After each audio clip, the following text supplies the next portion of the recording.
તો ચૂંટણી પ્રચાર અર્થે જસદણ તાલુકાના ગામડાઓમાં પહોંચેલા કુંવરજી બાવળિયા અને ભરત બોગરાને કનેસરા ગામની મહિલાઓએ એવા તો ઉધડો લીધો કે તેઓ સ્થાનિક મહિલાઓ સાથે દલીલો પર ઉતરી ગયા। ઓછી ભણેલી આ મહિલાઓને તેઓ સમજાવતા નજરે પડ્યા હતા કે પાણીના પ્રશ્ને એ પાણી પુરવઠાનો નથી, ત્યારે આ વિડીયો વાયરલ થયો છે। જે પંથકમાં કુંવર બનીને રહ્યા હતા ત્યાં વાગ્યા કાંટા। કુંવરજી બાવળિયાને બનવું પડ્યું લોકોના રોષનો ભોગ। પાણીના પ્રશ્ને કનેસરા ગામની મહિલાઓએ ઠાલવ્યો રોષ। જો મને મળવું હોય તો લાઈનમાં બેસવું પડે, લાઈનમાં ઊભા રહો તોય મળવા જવાનો વારોય ના આવે, પણ કિંમત જ નથી, કદર જ નથી। આ શબ્દો છે રૂપાણી સરકારના કેબિનેટ પ્રધાન કુંવરજી બાવળિયાના।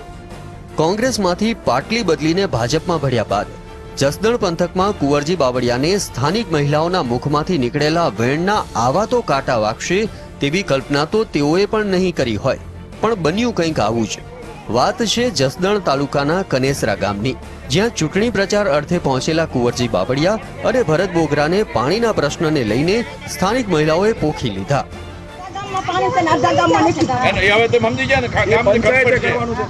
પાણી પુરવઠાનો વિભાગ જ સરકારનો માણસ છું, કરોડો રૂપિયા નાખવા તો ગામમાં નાખીને કામ ઊભી વ્યવસ્થા કરાવી દો।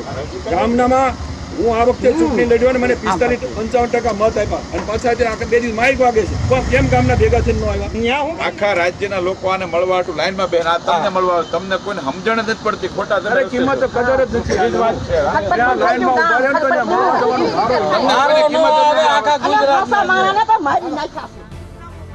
કનેસરા ગામનો આ વિડીયો હાલમાં સોશિયલ મીડિયામાં વાયરલ થયો છે। આ વિડીયો તો ઘણો લાંબો છે, તેમાં સ્થાનિક મહિલાઓ ઘણું બધું બોલી છે।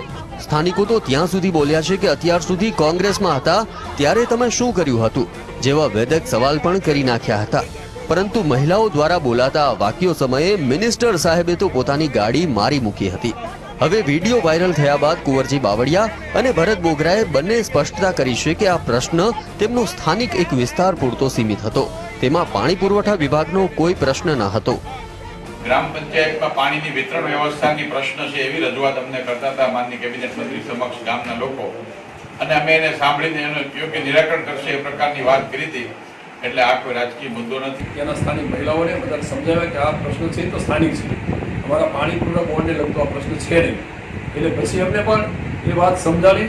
પણ આ જે હકીકત છે એમાં કોઈ ધમકી આપવાની જેવી કોઈ વાત છે નહીં। પીવાનું પાણી તો એ ગામમાં પૂરતું મળે જ છે, ફક્ત એક લતામાં નથી મળતું, અને એ તો આંતરિક વિતરણ વ્યવસ્થાના અભાવને કારણે નથી મળતું। તો આ વિડીયો સામે આવ્યા બાદ સ્વાભાવિક રીતે કોંગ્રેસ તરફથી સોય ભોકાય તેવા પ્રહાર થવાના હતા, જેમાં કગથરાએ 45 થી 55% મતો મળ્યા હોવાના નિવેદન સામે ઈવીએમ અને લોકશાહીના ઢબ સામે સવાલો ઉભા કર્યા હતા। ઈવીએમમાં બૂથવાઇઝ જે મત દેખાય છે, આ એનું રિઝલ્ટ તમને દેખાય છે અત્યારે કે આ ગામમાંથી મને આટલા મત મળ્યા એટલે મારે એનું કામ ન કરવું, આ ગામમાંથી આ સરપંચ મારો નથી એટલે ન કરવું। આ લોકશાહીમાં આવું હાલે નહીં। કુંવરજીભાઈ બાવળિયા, તમે સત્તાના મોહમાં, ખુરશીની લાઈમાં અને મંત્રીપદની ગોઠવણમાં સરકારમાં જોડાયા છો। તમે જે વાત કરીને લોકોને મત મેળવ્યા છે તે લોકો સાથે તમે ભારતીય જનતા પાર્ટીના સરકારમાં બન્યા ભેગા છેતરપિંડી કરવાનું જે ચાલુ કર્યું છે તે પ્રજા કોઈ પણ સંજોગોમાં ચલાવી લેશે નહીં, અને એનું પ્રથમ ઉદાહરણ આજે જસદણ તાલુકાના કનેસર ગામે બન્યું છે।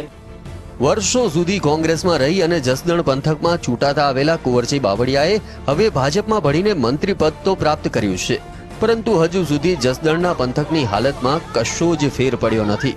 ત્યારે હવે સ્થાનિકોનો પ્રાથમિક પ્રશ્નોનો મારો હવે કુંવરજી બાવળિયા સામે જ નહીં પણ ભાજપના દરેક નેતા સામે થઈ રહ્યો છે। ત્યારે જસદણ પંથક ચૂંટણીમાં કેવો રંગ દેખાડે છે તે તો ચૂંટણી પરિણામો જ બતાવશે। Bureau report, GSTV।